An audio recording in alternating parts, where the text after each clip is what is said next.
Çıtır börək deyirlər. İndi kim necə istəyir belədir, adı belədir. Qat-qat olmayan bir xəmirdən qat-qat effekti alırıq. Dadlı olur, xırçıldılı olur. Əsasən səhər yeməklərinə qəşəng olur. İndi bişər baxarsınız Allahın köməkliyi ilə.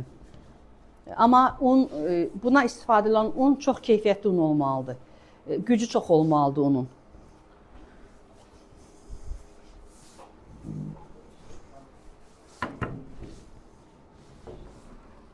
Katmer kimi olur. Məsələn, katmer o da belə üsuldur. Katmer üsulu olur, amma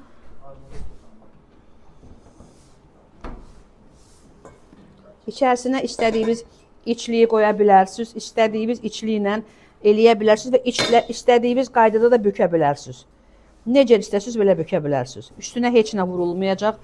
Hələ sobada da belə gedəcək. Birini də açaq, sonra keçək beləş eləməyə. Beləşimizin xəmiri hazırdır. İçliyi də hazırdır. Əslində beləşin içliyi çiğ ətdən olmalıdır. Çiğ ət, çiğ soğan sıxan kimi. Amma biz bugün çəkilmiş, bişmiş ətdən istifadə edəcəyik zirinclə.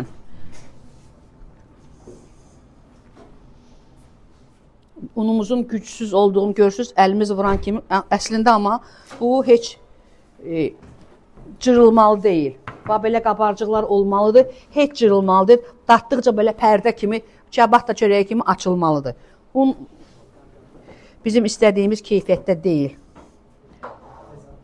Katmer olunanda katmerdə qıraqları hamısı kəsilir ki, lap tük kimi nam-nazik olsun.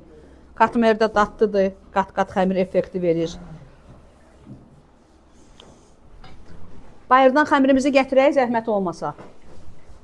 Kündələnmiş, qramaj olunmuş xəmirimizi gətirək. Gətirin. Bunları qoyduq bura.